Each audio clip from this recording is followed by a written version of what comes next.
सरोज के तीनों बेटे की शादी धूमधाम से मंडप में हो जाती है। कुछ देर बाद वो अपनी तीनों बहू का एक कमरे के ससुराल में गृह प्रवेश करती हैं। आओ आओ मेरी तीनों देवियों, तुम्हारा इस घर में स्वागत है।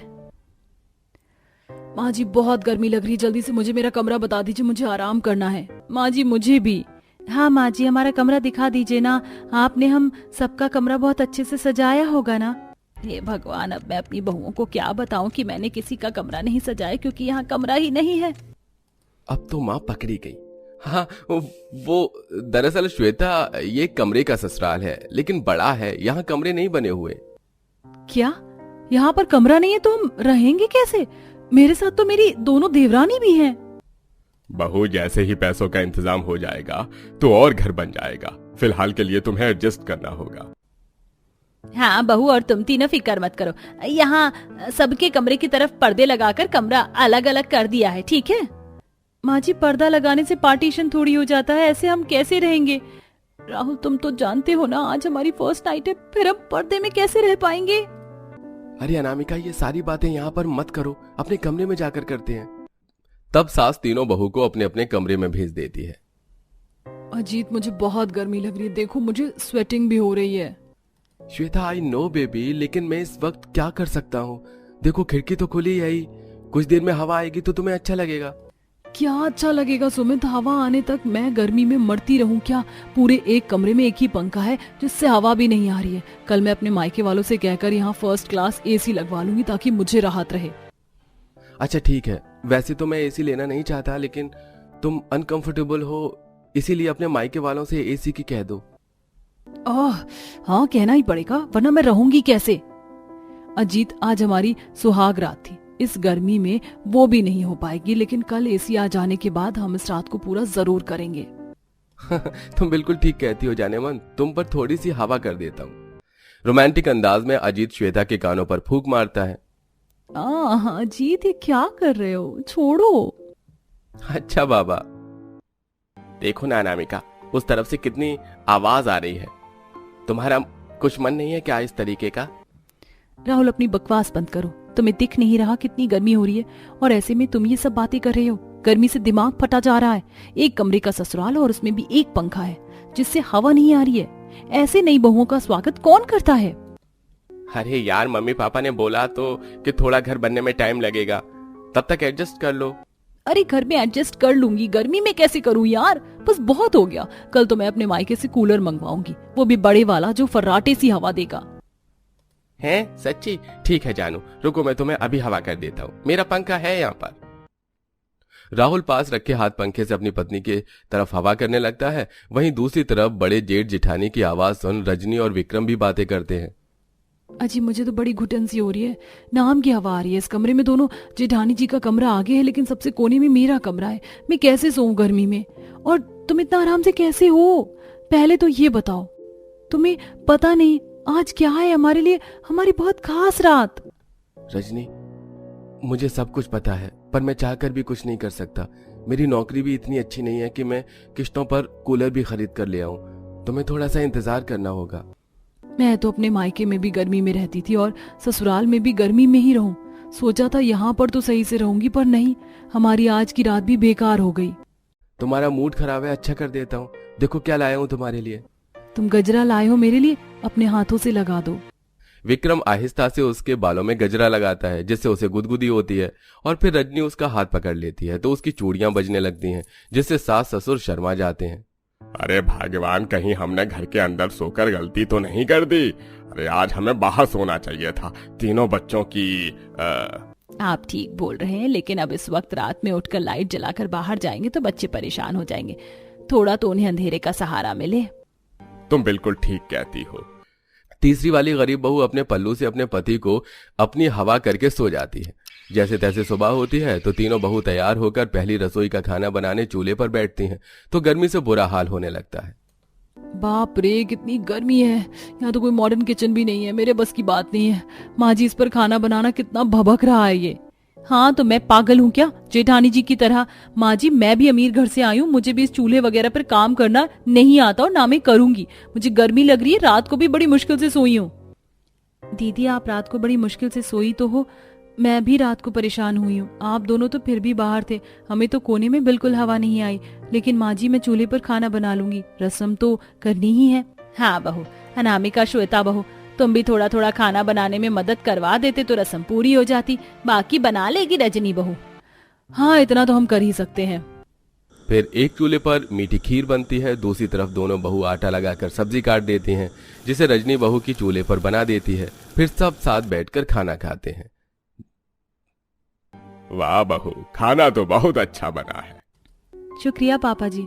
लेकिन गर्मी से बुरा हाल हो रहा है, पता नहीं मेरे मायके से कूलर कब आएगा। वही तो, मुझसे भी नहीं रहा जा रहा। जल्दी से मेरे घर से एसी आ जाए, गर्मी के मारे खाना खाया नहीं जा रहा। अपने घर में तो मैं एसी में ही रहती थी, एक कमरे में 4-4 एसी थे। और यहाँ तो क्या ही बोलूं, अगर मेरा ससुराल इतना गरीब होता है तो मैं कभी नहीं आती।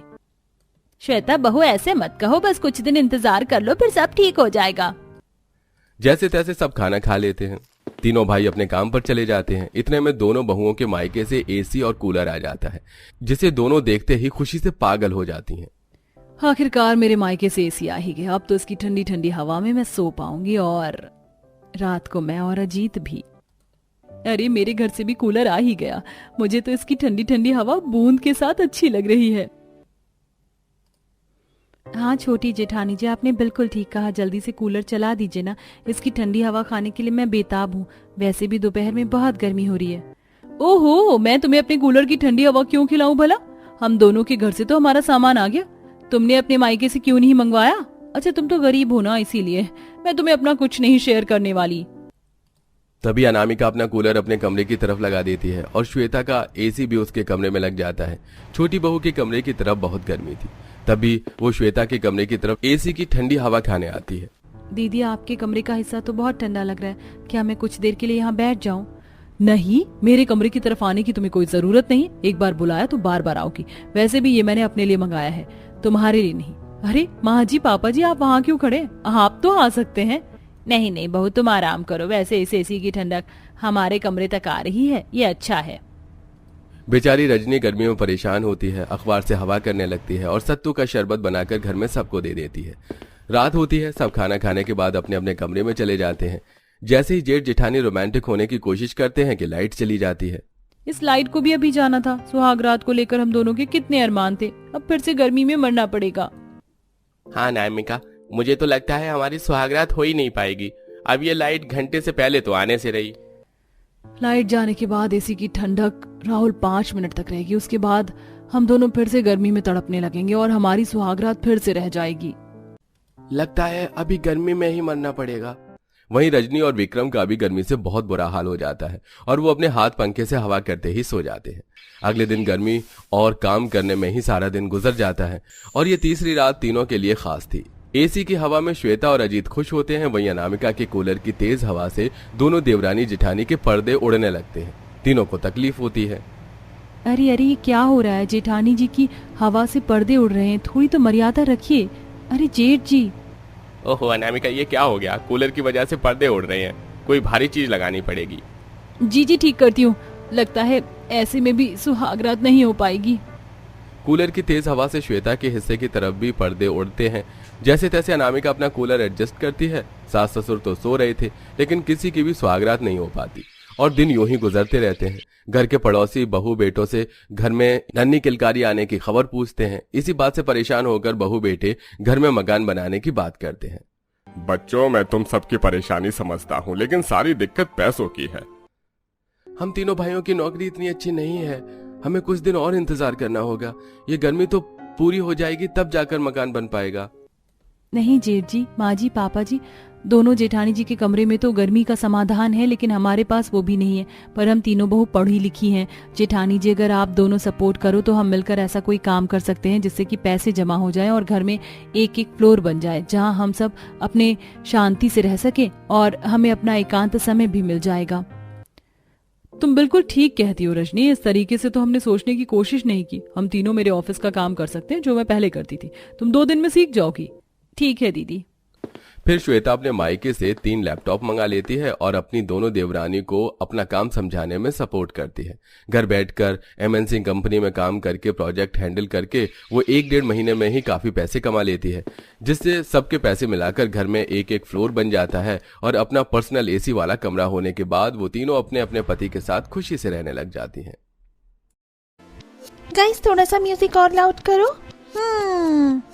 अरे श्रुति, म्यूजिक तेज तो है, कितना तेज करवाएगी? चल दीदी, आज तो हमारा दिन है, ये हमारी कॉलेज फेयरवेल पार्टी है। You are right Shruti. Anyways Divya, चलो चलकर कुछ खा पी लेते हैं। हाँ चलो कुछ खाते हैं, वैसे भी मुझे बहुत भूख लग रही है। दिव्या ऐसे बोलकर उस लड़के के साथ काउंटर पर खाने पीने को आ गई। दिव्या एक MBA स्टूडेंट थी। उसकी आज ग्रेजुएशन कंप्लीट होकर फेयरवेल पार्टी हो रही थी। सभी स्टूडेंट्स मजे ही कर रहे थे। दिव्या भी काउंटर पर फूड एंजॉय कर रही थी कि उसके एक दोस्त ने उसे ड्रिंक ऑफर की। ये लो दिव्या, चीयर्स। आज तो मैं दिव्या से अपने मन की बात कह दूंगा। जब उसे इस ड्रिंक में रिंग मिलेगी तो वो हैरान हो जाएगी। दिव्या का दोस्त उसे पसंद करता था। वो दिव्या की ड्रिंक में रिंग डालकर लाया था। दिव्या ने भी उसे ड्रिंक का गिलास ले लिया कि तभी ये क्या है? इस ड्रिंक से इतनी गंदी सी बदबू क्यों आ रही है? सुनो, मुझे सच सच बताओ कि इस ड्रिंक में क्या है? दिव्या शांत हो जाओ, ये कुछ नहीं है, ये तो बस बियर है। बियर का नाम सुनते ही दिव्या का पारा हाई हो गया। और बियर? तुम्हारी हिम्मत भी कैसे हुई मुझे बियर देने की? तुम चाहते थे कि मैं ये गंदी, ये बवाल पी लूं? तुमने सोचा भी कैसे कि मैं इसे पीऊंगी? अरे दिव्या नहीं, वो मैं तो। आइंदा मुझे अपनी शक्ल मत दिखाना। चल श्रुति, इन शराबियों की पार्टी में हम नहीं रहेंगे। दिव्या अपनी बहन का हाथ पकड़कर गुस्से में दनदनाती हुई अपने घर को लौट आई। घर आकर श्रुति ने देखा कि उसकी माँ दरवाजे से पंडित जी को विदा कर रही थी। माँ, ये पंडित जी यहाँ क्यों आए थे? अरे बेटा, इतनी जल्दी आ गई पार्टी से? कुछ नहीं, बस मैंने पंडित जी को तेरी तस्वीर दिखाई थी ना, तो वो तेरे लिए रिश्ते लाए थे। बोले एक रिश्ता गांव से है और दूसरा रिश्ता अमेरिका से, तो मैंने अमेरिका वाला रिश्ता एक्सेप्ट कर लिया। वाह दीदी, व्हाट अ गुड न्यूज। वैसे दीदी, आपका पारा क्यों चढ़ गया था पार्टी में? मेरा मतलब। चुप कर, वो पार्टी नहीं थी, जहन्नुम था, समझी? मैं नहीं जानती थी कि क्या हुआ है, लेकिन बेटा मैं बता दूं, 2 दिन बाद तुझे विदेश से वो लोग देखने आएंगे, तो तू तैयार रहना। श्रुति की बात सुनकर दिव्या बस मुस्कुरा दी। देखते ही देखते 2 दिन भी बीत गए और वो दिन भी आया जब दिव्या को विदेश से लड़के वाले देखने आए। विदेश से आने की वजह से वो लोग बहुत ज्यादा मॉडर्न थे। होने वाली सास और ससुर मॉडर्न साड़ी और कोट पैंट में थे, तो वहीं होने वाली नंद शॉर्ट ड्रेस और पति महंगे सूट में था, और साथ ही हाथों में पर्स संभाले और आंखों पर गॉगल्स लगाए उन्होंने घर में पांव रखा। आइए जी, बहुत बहुत स्वागत है आपका मेरे घर में, यहाँ बैठ जाइए। कुछ देर तो विमला ने ही बैठकर उन लोगों से बातें की। फिर उसने दिव्या को भी बुला लिया। दिव्या गुलाबी रंग की साड़ी में सादी सी उन लोगों के पास आई। दिव्या बेटा, जा अपने ससुराल वालों के लिए चाय ले आ। चाय? आंटी जी, आज की मॉडर्न वर्ल्ड में चाय वगैरह कौन पीता है? I mean, कॉकटेल वगैरह मंगवाइए ना। कॉकटेल?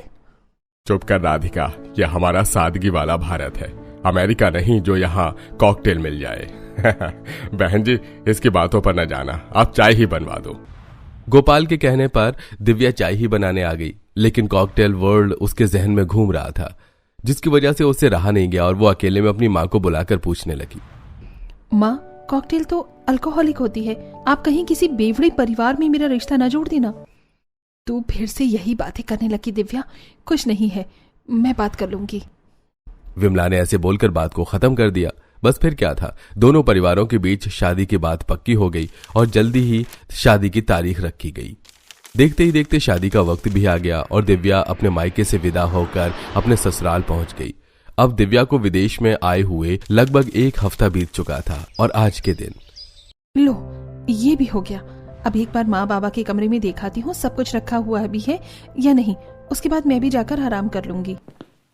दिव्या ऐसे सोचती हुई अपने सास ससुर के कमरे की तरफ को जाने लगी।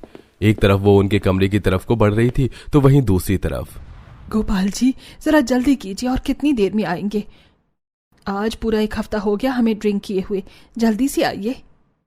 ला रहा हूँ हेमा, जरा सब्र रखो। दिव्या के ससुराल में सभी दारू के शौकीन थे। आज उसके सास ससुर ड्रिंक करने को सोच रहे थे। वो दिव्या को ये सच नहीं बताना चाहते थे, जिसकी वजह से वो देर रात अपने कमरे में ड्रिंक करते। दारू के लिए उन्होंने हाथों में गिलास लिए हुए थे और वो गिलास में दारू पलट ही रहे थे जो कमरे में दिव्या आ गई। माँ, बाबा, वो मैं आपसे, हे भगवान, ये लोग तो क्या दारू पी रहे हैं? बहू बोल, कैसे आई? कुछ नहीं, कुछ भी तो नहीं है, मैं जा रही हूँ। दिव्या घबराती सी अपने कमरे में आ गई। हे भगवान, मेरे ससुराल वाले ड्रिंक करते हैं, दारू पीते हैं, लेकिन वैसे कोई नहीं, ये तो मेरे सास ससुर ही हैं। कम से कम मेरे पति तो इस सब से दूर ही हैं। दिव्या ने ऐसे सोचकर अपना मन बहला लिया तो वहीं दूसरी तरफ अजी, हमने कितना छिपाना चाहा, लेकिन बहू के सामने ये राज खुल ही गया कि हम पूरा परिवार दारू का शौकीन है। चल यार, कुछ पता नहीं चला है बहू को, तुम ड्रिंक करो। गोपाल और हेमा ने शराब पी ली, जिसके बाद नशे में वो अजीब अजीब आवाजें निकालकर नाचने लगे। वहीं उनकी आवाजें सुनकर दिव्या कमरे में डर रही थी, लेकिन उसने इस बात को बस नजरअंदाज किया।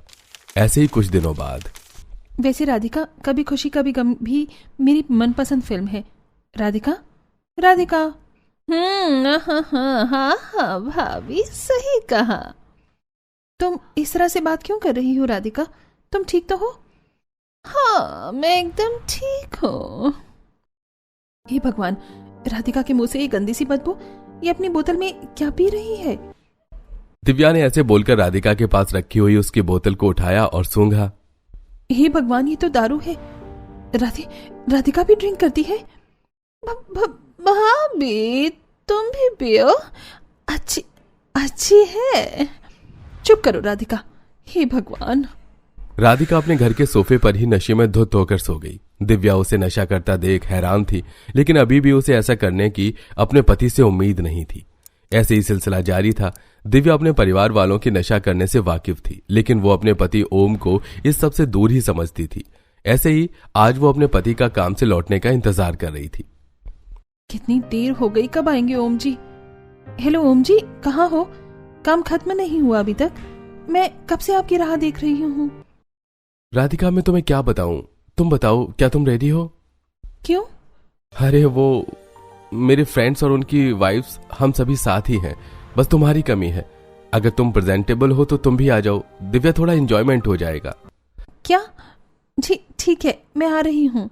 दिव्या ने ओम से उसका पता पूछा और वो उसकी बताई हुई जगह जाने को निकल गई। एक तरफ वो ओम की तरफ बढ़ रही थी तो दूसरी तरफ ओम अपने दोस्तों में बैठकर ड्रिंक कर रहा था और उसे ऐसा करते हुए दिव्या ने भी देख लिया। चीयर्स गाइस, और पियो, यही तो जीने के दिन है। ओम जी, आप दारू? अरे दिव्या, तुम दारू? धोखा। ओम जी, आप भी पीते हैं? दिव्या, मेरी बात। चुप रहो, धोखेबाज, बेवड़ी, नशेड़ी। पूरा खानदान नशेड़ी निकला। मुझसे धोखे से शादी की थी ना तुमने? बोलो, धोखेबाज, पियक्कड़ इंसान। दिव्या ऐसे ही ओम पर चढ़ाई करने लगी, जिसकी वजह से ओम के दोस्त उसके ऊपर हंसने लगे। ओम से ये बेइज्जती बर्दाश्त नहीं हुई और उसने दिव्या को शांत करने को उसको इतना तेज थप्पड़ मारा कि वो बेहोश हो गई। Mr. Om, your wife has suffered a severe mental shock and hence it will take time for her to regain consciousness. By the way, let me tell you, she is going to become a mother. क्या? दिव्या मां बनने वाली है और मैंने उसके साथ ऐसा सलूक किया? So sad. वैसे भाई, भाभी दारू से इतना छेड़ती क्यों है? पता नहीं। ओम ने अभी ऐसे बोला ही था कि उसे पीछे से आवाज आई। मैं बताती हूँ कि मेरी बेटी इतना क्यों चिढ़ती है। समधन जी, जरा दामाद जी को फोन देना। विमला हेमा से वीडियो कॉल पर बात कर रही थी। हेमा ने ओम के हाथ में फोन दे दिया और तब विमला ने उसे राज बताया। दामाद जी, मेरी बेटी बड़े नाजुक दौर से गुजरी है। इसके बाबा शराब के धत्ती थे। पता है, हमारा काम कारोबार सब अच्छा था, सब कुछ ठीक ही चल रहा था कि किसी कमबख्त ने दिव्या के बाबा को शराब की लत लगा दी। वो लत पहले तो कम थी, लेकिन वो फिर इतनी बढ़ गई कि अपने हाथों से इसके बाबा ने सब कुछ अपने हाथों से ही खत्म कर डाला। न घर के रहे न घाट के, और माँ बेटियों को मुश्किल वक्त में छोड़कर वो खुद भगवान को प्यारे हो गए। विमला ने दिव्या के दारू से लत के बारे में जब उसके ससुराल वालों को बताया तो उन सभी को एहसास हुआ, लेकिन उससे ज्यादा एहसास ओम को हो रहा था। जब दिव्या को होश आया तो उसने उससे माफी मांग ली और फिर कभी दारू न पीने की कसम खाई। दारू पीना सेहत और परिवार दोनों के लिए ही हानिकारक होता है। ये लत से शुरू होकर इंसान को लाचारी और मौत तक पहुंचाता है। इसीलिए तो कहते हैं शराब सेहत और घर दोनों को खराब कर देती है। इससे दूर रहना चाहिए।